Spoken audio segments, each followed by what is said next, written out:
আমরা এই মুহূর্তে দাঁড়িয়ে আছি একেবারে গুপ্তিপাড়া যে রথ সেইখানে একেবারে শানপিড়ির মাঠে, যে আপনারা দেখতে পাচ্ছেন যে একেবারে বলরাম জগন্নাথ সুভদ্রাকে তোলা হয়েছে, যে তাদের একেবারে শানপিড়িতে যাত্রা শুরু হয়েছে। এইটা দেখার জন্য কিন্তু মানুষের ঢল একেবারে সকাল থেকেই নেমেছিল। বেলা যত গড়িয়েছে, দুপুর যত বেড়েছে, শানপিড়ির মাঠ কিন্তু ভর্তি হয়ে গেছে। প্রশাসনের লেভেলেও কিন্তু সেটা পরিষ্কার, একেবারে এটাকে সুষ্ঠুভাবে করতে। আপনারা জানেন একবারে গুপ্তিপাড়ার যে রথ, সেটা কিন্তু যেমন মাহেশ আছে, যেমন পুরী আছে, তারপরে কিন্তু গুপ্তিপাড়া কিন্তু কিভাবে এই সানযাত্রা পালন হচ্ছে সেটা আপনারা দেখে নিন, এবং পরবর্তীকালে আপনাদের তুলে ধরবো যে কিভাবে সানযাত্রা চলছে। গুপ্তিপাড়ার বৃন্দাবন চন্দ্রজিউ মঠে জগন্নাথ দেবের স্নানযাত্রা অনুষ্ঠিত হলো।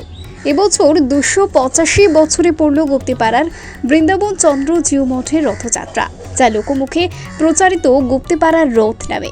পুরীর মাহেশের পর এই গুপ্তিপাড়ার রথ শুধু জেলা নয়, জেলার বিভিন্ন প্রান্ত থেকে এই রথযাত্রা দেখতে মানুষ উপস্থিত হয়। একদিকে যখন পুরীতে চলছে আজ জগন্নাথ বলরাম সুভদ্রার স্নানযাত্রা, ঠিক একই সময় গুপ্তিপাড়ার রথের জগন্নাথ বলরাম সুভদ্রাকে স্নান করানোর জন্য তোলা হলো স্নান মঞ্চে, যা দেখতে ভিড় জমিয়েছেন এলাকা সহ আশেপাশের মানুষজন। স্নান মঞ্চে জগন্নাথ বলরাম সুভদ্রাকে বসিয়ে 108 ঘড়া দুধ গঙ্গা জল দিয়ে তাকে স্নান করানো হয়। Bureau report, জজবাত 24 Bangla. আমরা আছি গুপ্তিপাড়া শানপিড়ির একেবারে যে স্থান শানপিড়ি, সেখানেই আমরা আছি। আপনারা দেখলেন যে আজকে কিভাবে একেবারে গুপ্তিপাড়ার যে সানযাত্রা সেটা পালিত হলো, এবং গুপ্তিপাড়ার যে ঐতিহ্য সেটা মেনেই কিন্তু সুসম্পন্ন হলো। এবং এখান থেকে শানপিড়ি থেকে বলরাম, সুভদ্রা এবং জগন্নাথকে নিয়ে যাওয়া হয়েছে মূল গৃহে।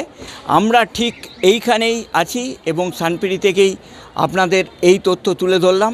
এতক্ষণ যা আপনারা দেখলেন যে গুপ্তিপাড়ার যে সানযাত্রা, সেটাকে আপনাদের কাছে তুলে ধরলাম। উপেন্দ্রনাথ কোলা, জজবাত 24 বাংলা, হুগলি।